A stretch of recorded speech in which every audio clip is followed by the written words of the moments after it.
بسم الله الرحمن الرحيم. الحمد لله رب العالمين والعاقبة للمتقين، والصلاة والسلام على أشرف الأنبياء والمرسلين نبينا محمد وعلى آله وصحبه أجمعين، ثم أما بعد. قال الله تعالى: وأن المساجد لله فلا تدعوا مع الله أحدا. یقیناً ہم سب پر یہ لازم اور ضروری ہے کہ ہم اللہ کی اطاعت کریں، اللہ کی عبادت کریں اور اس کی ذات، اس کی صفات میں کسی قسم کا کوئی شرک نہ ہو، اور جتنی بھی عبادتیں ہیں وہ ساری عبادتیں نہایت اخلاص للہیت کے ساتھ اللہ کی جائیں. اور عبادت اس کے بہت سارے اقسام ہیں، اس کی بہت ساری قسمیں ہیں، جیسے اسلام، ایمان، احسان. یہ تمام عبادت کی قسمیں ہیں، اور یہ تین چیزیں اسلام، ایمان، احسان، اس کی تفصیل اور اس کی تعریف خود ہمارے رسول صلی اللہ علیہ وسلم نے واضح کر دیا کہ اسلام کسے کہتے ہیں، ایمان کسے کہتے ہیں، احسان کسے کہتے ہیں. اللہ کے نبی صلی اللہ علیہ وسلم کے پاس ایک مرتبہ حضرت جبرائیل آئے اور انسانی شکل میں آئے. آپ کا لباس نہایت صاف ستھرا، سر کے بال کالے، سفر کا کوئی اثر نہیں. اللہ کے رسول صلی اللہ علیہ وسلم کے پاس آئے، آپ کے قریب بیٹھے، آپ صلی اللہ علیہ وسلم سے اسلام کے بارے میں پوچھا کہ اسلام کسے کہتے ہیں، ایمان کسے کہتے ہیں، احسان کسے کہتے ہیں. یہ جتنی چیزیں ہیں یہ سب عبادت کی قسمیں ہیں. تو آپ صلی اللہ علیہ وسلم نے جبرائیل کے سوال پر آپ نے اسلام کی تعریف یہ کی، کلمہ شہادت لا الہ الا اللہ محمد رسول اللہ زبان سے کہنا، نماز پڑھنا، اور یہ نماز دن اور رات میں ملا کے 5 وقت کی نمازیں ادا کرنا. اس کے بعد زکوٰۃ دینا، روزہ رکھنا، حج کرنا. یہ سوال جب جبرائیل نے اللہ کے رسول سے پوچھا اور آپ نے سوالوں کا جواب دے دیا کہ اسلام یہ ہے، یہ ہے، یہ ہے، تو جبرائیل نے کہا آپ نے سچ فرمایا، آپ نے جو جواب دیا بے شک صحیح اور درست ہے. پھر لوگوں کو تعجب ہوا کہ یہ شخص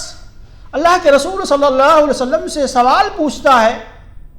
پھر اس کے بعد پوچھنے کے بعد کہتا صحیح آپ نے جواب دیا، آپ نے صحیح فرمایا. تو صحابہ کرام جو اللہ کے رسول صلی اللہ علیہ وسلم کے پاس موجود تھے انہیں تعجب ہوا. پھر اس کے بعد حضرت جبرائیل نے پوچھا ایمان کسے کہتے ہیں. اللہ کے نبی صلی اللہ علیہ وسلم نے کہا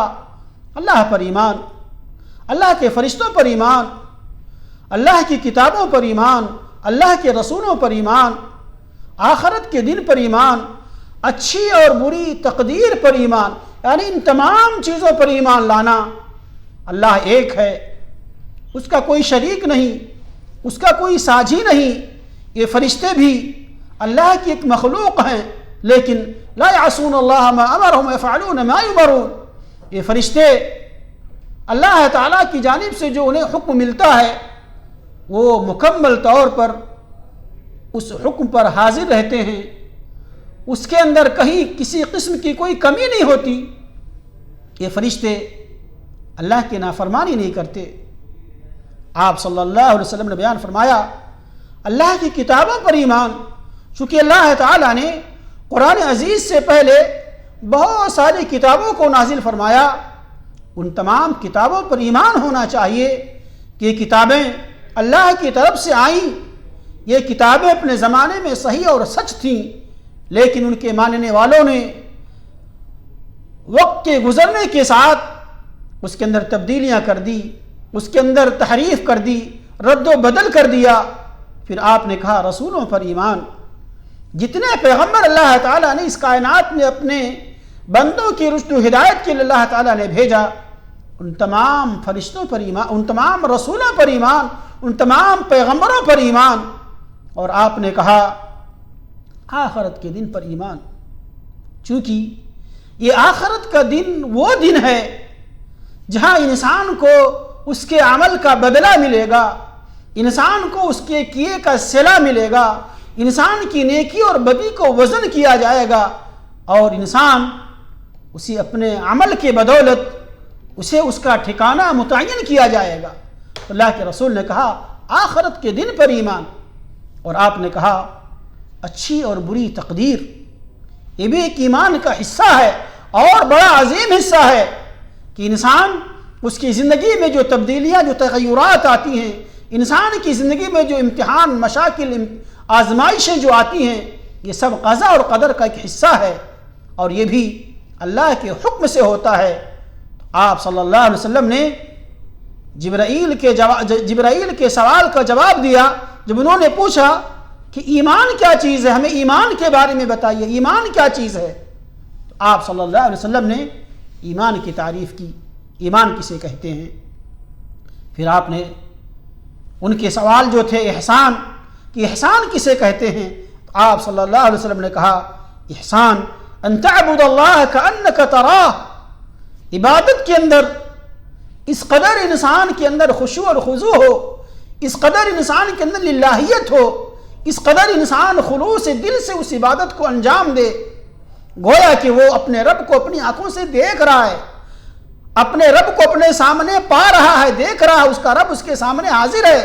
یہ احساس، یہ تصور، یہ شعور ہونا چاہیے۔ آپ نے کہا اگر یہ احساس نہ ہو، یہ شعور پیدا نہ ہو، یہ ادراک نہ ہو، تو انسان اس چیز پر یقین رکھے کہ اللہ تعالیٰ دیکھ رہا، فَإِنَّهُ يَرَاكَ، اللہ رب العالمین کے علم سے کوئی چیز اوجھل نہیں ہے۔ تو لہٰذا انسان جس قدر اس کے اندر احسان کا مرتبہ بڑھے گا، یقیناً اس کے اندر اخلاص،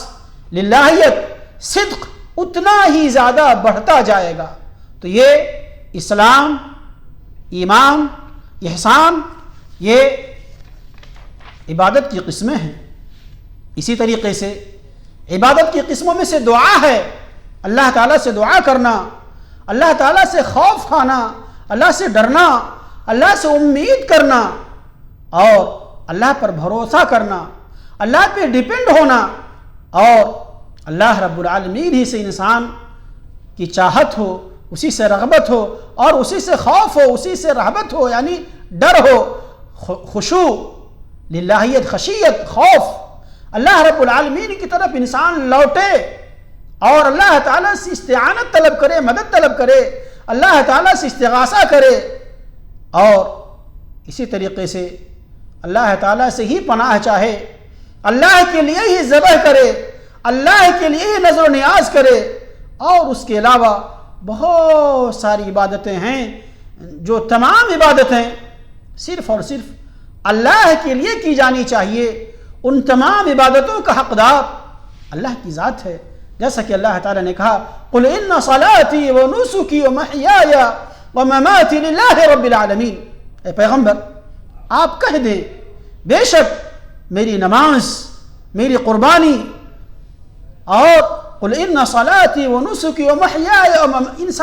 انسان کی، ایک مومن کی، ایک مسلمان کی پوری زندگی اللہ کے لیے، اس کا جینا، اس کا مرنا سب اللہ کے لیے، اور اللہ کی ذات وہ ذات ہے جس کا کوئی شریک نہیں، جس کا کوئی پارٹنر نہیں، جس کا کوئی ہمسر نہیں۔ اللہ کی ذات وہ ذات ہے جو اپنی ذات، اپنی صفات، ان تمام چیزوں میں وہ تنہا، اور اللہ کی ذات اکیلی ذات ہے، اللہ اکیلا ہے، تنہا ہے، اس کا کوئی شریک نہیں۔ اور یہی اصل توحید ہے کہ جتنی بھی عبادتیں ہیں وہ ساری کی ساری عبادتیں اللہ کے لیے، اور اس عبادت کے اندر نہایت غایت درجہ خلوص ہونا چاہیے۔ جب خلوص پیدا ہوگا، اس کے اندر خشوع اور خضوع ہوگا، تو یقیناً یہ احسان کی طرف لے کے جائے گا۔ جو ریا سے، دکھاوے سے، شوبازی سے، وہ تمام کی تمام عبادتیں پاک ہوں گی، صاف ہوں گی۔ لہٰذا ضروری ہے کہ انسان جتنی بھی عبادتیں کرے وہ ساری کی ساری عبادتیں اللہ کے لیے ہونی چاہیے۔ اگر ان عبادتوں میں سے کسی ایک عبادت کو اللہ کے لیے، اللہ کو چھوڑ کر کے کسی اور کے لیے کر دیا، یقیناً یہ شرک ہے۔ اور اللہ تعالیٰ نے قرآن عزیز کے اندر بیان فرمایا وَأَنَّ الْمَسَاجِدَ لِلَّهِ فَلَا تَدْعُوا مَعَ اللَّهِ أَحَدًا، چونکہ یہ مسجد جو ہے نا مواضع السجود، جہاں ہم جا کے سر جھکاتے ہیں، جہاں ہم جا کے سجدہ کرتے ہیں، جہاں ہم جا کے اپنے پیشانی کو اللہ رب العالمین کے سامنے نیچے کرتے ہیں، اپنی پیشانی کو جھکاتے ہیں، یہ مسجدیں وہی جگہیں ہیں جہاں ہم اللہ تعالیٰ سے دعا کرتے ہیں، اللہ تعالیٰ کے سامنے سجدہ ریز ہوتے ہیں۔ اور یہ اعضاء اور جوارح، یہ ہمارے جسم کے اعضاء، یہ سارے کے سارے اللہ کے ہیں۔ اللہ ہی نے ان کو بنایا ہے، اللہ ہی ان کا خالق ہے، اللہ ہی نے ان کو طاقت دی ہے، اللہ ہی نے ان کو درست کیا ہے۔ یہ جہاں ہم سجدہ کرتے ہیں وہ اللہ کے لیے، اور جن اعضاء سے سجدہ کرتے ہیں وہ اعضاء بھی اللہ ہی کے لیے ہیں۔ اللہ ہی ان کا خالق ہے، اللہ ہی ان کا مالک ہے، اللہ ہی نے اس اعضاء کو بنایا ہے۔ قرآن عزیز کے اندر اللہ تعالیٰ نے بیان فرمایا وَمَن يَدْعُ مَعَ اللَّهِ إِلَٰهًا آخَرَ لَا بُرْهَانَ لَهُ بِهِ فَإِنَّمَا حِسَابُهُ عِندَ رَبِّهِ إِنَّهُ لَا يُفْلِحُ الْكَافِرُونَ، جو شخص اللہ کے ساتھ کسی دوسرے معبود کو پکارے جس کی کوئی دلیل اس کے پاس نہیں، پس اس کا حساب تو اس کے رب کے اوپر ہی ہے۔ بے شک کافر لوگ نجات سے محروم ہیں۔ یہ کافرین، یہ مشرکین، انہیں کبھی نجات نہیں مل سکتی، یہ نجات سے محروم ہیں۔ اور اللہ کے علاوہ جن کی عبادت کرتے ہیں، جن کے سامنے جا کر کے یہ اپنے پیشانی کو جھکاتے ہیں، جن کے سامنے لے جا کر کے چڑھاوے چڑھاتے ہیں، اس کی بھی کوئی دلیل نہیں ہے، اس کا بھی کوئی پروف نہیں ہے۔ اللہ کی ذات تنہا ہے، اس کا کوئی شریک نہیں، اس کا کوئی ساجی نہیں، وہ اپنی ذات و اپنی صفات میں اکیلا ہے۔ لہٰذا جتنی بھی عبادتیں ہو سکیں ان تمام عبادتوں کو اللہ کے لیے کی جائے، اس عبادت میں کسی کو شریک نہ ٹھہرایا جائے۔ اللہ کے نبی صلی اللہ علیہ وسلم کی حدیث آپ نے بیان فرمایا الدعاء مخ العبادہ، یہ دعا جو ہے نا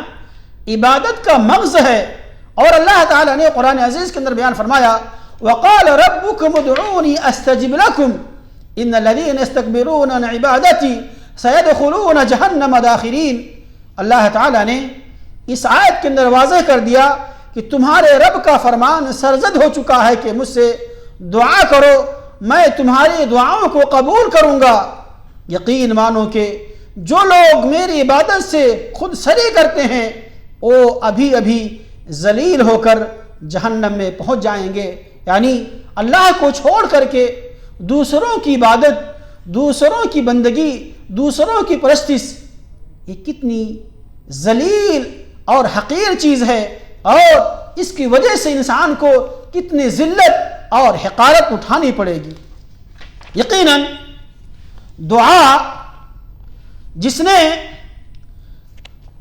کسی نے، چونکہ دعا کا باب بڑا وسیع باب ہے اور اس کے اندر بہت سارے لوگ شرکیہ دعا کرتے ہیں،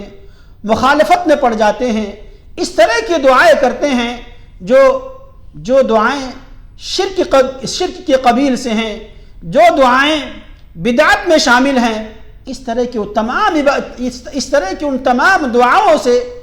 انسان کو بچنا چاہیے، پرہیز کرنا چاہیے، چونکہ اللہ رب العالمین نے اس آیت کے اندر واضح کر دیا کہ اللہ رب العالمین کہتا ہے مجھ سے دعا کرو، اجیب دعوت الداعی اذا دعان۔ اللہ تعالیٰ کہتا ہے جب بندہ مجھ سے دعا کرتا ہے تو میں اس کی دعا کو قبول کرتا ہوں، لہٰذا ایک مومن کی، ایک موحد کی، ایک مسلمان کی شان ہونی چاہیے کہ اللہ سے دعا کرے، اللہ کے سامنے ہاتھ پھیلائے، اللہ سے مانگے، اللہ سے طلب کرے، جو اس کی زندگی کے اندر مشکلات ہیں، پریشانیاں ہیں، تکلیفیں ہیں، اس کا تذکرہ اللہ سے کرے، نہ کہ غیر اللہ کے پاس جائے، مزاروں پہ جائے، قبروں پہ جائے، اور اس طرح کی جو منہیات کی جگہیں ہیں، جو ممنوعات کی جگہیں ہیں، ان سے بچے۔ اسی لیے اللہ تعالیٰ نے کہا وَأَنَّ الْمَسَاجِدَ لِلَّهِ فَلَا تَدْعُوا مَعَ اللَّهِ أَحَدًا، یہ مسجدیں اللہ کے لیے ہیں، لہٰذا اللہ کو چھوڑ کر کے کسی اور کو مت پکارو، یا اللہ کے ساتھ کسی اور کو شامل مت کرو۔ اخلاص ہونی چاہیے، للہیت ہونی چاہیے، نہایت خشوع اور خضوع ہونی چاہیے تمام طرح کی عبادتوں کے اندر۔ لہٰذا اگر کوئی شخص اللہ کو چھوڑ کر کے کسی اور سے دعا کرتا ہے، کسی اور سے مانگتا ہے، اور جس سے وہ مانگتا ہے اس کے بس کی چیز نہیں، اس کی وسعت کی نہیں، اس کی طاقت کی نہیں، اس کی قدرت کی چیز نہیں، یقیناً ایسا شخص مشرک ہے، کافر ہے، چاہے جس سے وہ مانگ رہا ہے چاہے زندہ ہو یا مردہ ہو۔ یہ دعا کا باب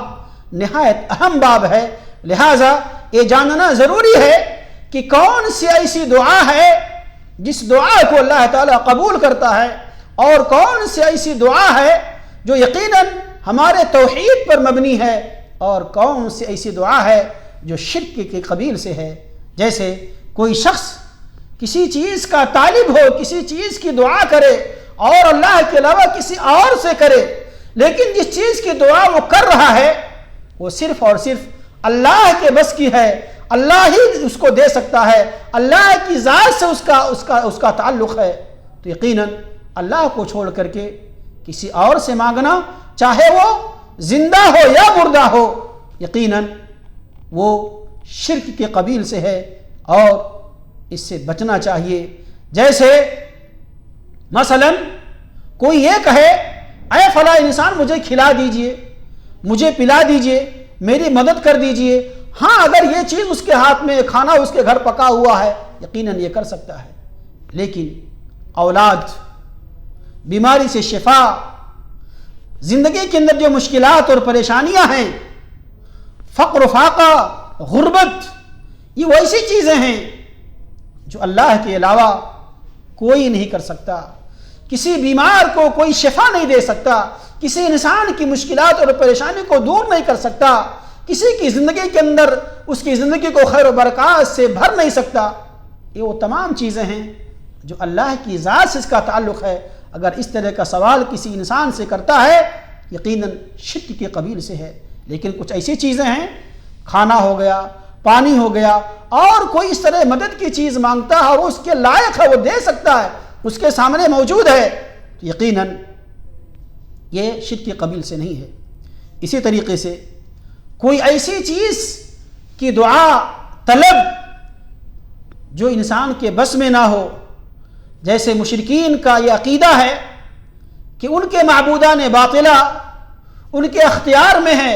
اس کائنات میں ان کا تصرف ہے، اس کی قدرت ہے۔ اگر اس عقیدے کے ساتھ کسی سے دعا کرتا ہے کہ یہ غیر اللہ اس کی طاقت رکھتے ہیں، تو یقیناً یہ شرک کے قبیل سے ہے اور ایسا انسان مشرک ہے۔ لیکن ساتھ ہی ساتھ یہ جاننا ضروری ہے کہ انسان جو دعا کرتا ہے اس دعا کی دو قسمیں ہیں، ایک دعائے مسئلہ، ایک دعائے عبادت۔ دعائے مسئلہ مثلا حاجات، ضروریات، پریشانی، تکلیف، یہ وہ تمام دعائیں ہیں جو دعائے مسئلہ کہا جاتا ہے۔ انسانی زندگی کے اندر جو ضروریات ہے اس ضروریات کو پورا کرنے کے لیے انسان اللہ تعالیٰ سے رجوع کرتا ہے، اللہ رب العالمین کی طرف لوٹتا ہے اور اس سے دعا کرتا ہے، اس ایمان اور یقین کے ساتھ کہ ان تمام چیزوں کو پورا کرنے والی ذات اللہ کی ذات ہے اور اس کی رحمت بڑی وسیع ہے، وہ بہت زیادہ نوازنے والا ہے، وہ بہت زیادہ احسان کرنے والا ہے۔ اسی طریقے سے اگر انسان یہ کہے کہ جو اللہ تعالیٰ دیتا ہے، جو اللہ کے اختیار میں ہے، جو چیزیں اللہ رب العالمین سے مل سکتی ہیں دوسرا بھی دیتا ہے، تو یقیناً یہ بھی شرک کے قبیل سے ہے اور اس سے بچنا چاہیے۔ ساتھ ہی ساتھ انسان ہمیشہ جب دعا کرے اس دعا کے اندر انسان کو کامل یقین ہو، اور اس دعا کے ساتھ انسان کو دل و دماغ کی حاضری کے ساتھ دعا کرنی چاہیے کہ ہم اپنے رب سے جو مانگ رہے ہیں ہمیں اس پر یقین ہے، یقین کامل ہے کہ میرا رب ہمیں ضرور دے گا۔ اسی طریقے سے دوسری قسم جو دعا کی ہے دعا عبادت، چونکہ انسان جب عبادت کرتا ہے، نماز پڑھتا ہے، روزہ رکھتا ہے، صدقہ خیرات کرتا ہے، نذر و نیاز کرتا ہے، لوگوں کی مدد کرتا ہے، اس نیت اور اس ارادے کے ساتھ یہ عبادت کی قسم ہے، اور اس عبادت کے ذریعے ہم اللہ تعالیٰ سے ثواب چاہتے ہیں، نیکی چاہتے ہیں، خیر چاہتے ہیں، اور ساتھ ہی ساتھ عبادت کے ساتھ انسان اللہ رب العالمین کی عقاب اور اس کی سزا سے ڈرتا بھی ہے، اور ساتھ ہی ساتھ اللہ کی رحمت سے اسے امید بھی ہے کہ یقیناً اللہ رب العالمین اس عبادت کو ضرور قبول کرے گا۔ اللہ رب العالمین کی رحمت، اس کا فضل بڑا وسیع ہے۔ اس طرح کی عبادت اگر انسان کسی اور کے لیے کرنا شروع کر دے، اس عبادت کو کسی اور کی جانب فالور کر دے، پھیر دے، تو یہ بھی شرک ہو گیا، اور ایسا کرنے والا دین اسلام سے نکل جائے گا۔ اللہ رب العالمین نے قرآن عزیز کی سب سے پہلی سورت سورہ فاتحہ، اس کے اندر اللہ تعالیٰ نے ہمیں سکھایا ایاک نعبد و ایاک نستعین، ایاک نعبد و ایاک نستعین، اے اللہ تعالیٰ ہم تیری ہی عبادت کرتے ہیں، تجھ ہی سے مدد مانگتے ہیں، یعنی عبادت، یہ استعانت، یہ مدد تیرے علاوہ کسی اور کی نہیں چاہیے۔ یہ عبادت جو ہم کرتے ہیں صرف اور صرف تیری عبادت کرتے ہیں اے اللہ تعالیٰ، اور تجھ ہی سے ہمیں مدد بھی چاہیے، عبادت بھی تیرے لیے اور مدد بھی تجھی سے، یہ اصل توحید ہے۔ تو یقیناً دعا، عبادت جو ہے، عبادت کے ذریعے، بندگی کے ذریعے، اطاعت کے ذریعے انسان اللہ رب العالمین سے ثواب اور خیر کی امید کرتا ہے، لیکن اگر ان عبادتوں کو انسان، ان دعاؤں کو کسی اور سے کرنا شروع کر دے، کسی اور کے لیے ان عبادتوں کو کرنا شروع کر دے، تو یقیناً دین اسلام سے نکل جائے گا۔ اللہ تعالیٰ نے قرآن عزیز کے اندر بیان فرمایا ان الذین استکبرون عن عبادتی سیدخلون جہنم داخرین، اللہ تعالیٰ نے واضح کر دیا یقین مانو جو لوگ میری عبادت سے خود سری کرتے ہیں وہ ابھی ابھی ذلیل ہو کر جہنم میں پہنچ جائیں گے۔ لہٰذا جتنی بھی عبادتیں ہیں، جس طرح کی بھی دعائیں ہیں، جس طرح کی بھی عبادتیں ہیں، وہ تمام عبادتیں، وہ تمام دعائیں ہمیں اللہ سے کرنی چاہیے، وہ تمام عبادتیں اللہ کی کرنی چاہیے، وہ تمام دعائیں اللہ سے کرنی چاہیے، چونکہ اللہ تعالیٰ نے ہمیں پیدا ہی اس لیے کیا ہے کہ ہم اس کی عبادت کریں، اس کی بندگی کریں، اس کے سامنے سر جھکائیں، اس سے مدد مانگیں، اور زندگی کے جتنے مسائل ہیں، زندگی کی جتنی تکلیفیں ہیں، زندگی میں جتنی پریشانیاں ہیں، ان تمام پریشانیوں کا حل، ان تمام پریشانیوں سے نکلنے کے لیے اللہ سے رجوع کریں، اللہ سے دعا کریں، اللہ سے مدد مانگیں۔ اللہ تعالیٰ سے دعا ہے اللہ رب العزت ہم سب لوگوں کو نیک عمل کی توفیق عنایت فرمائے۔ سبحان ربک رب العزت عما یصفون وسلام علی المرسلین والحمد للہ رب العالمین۔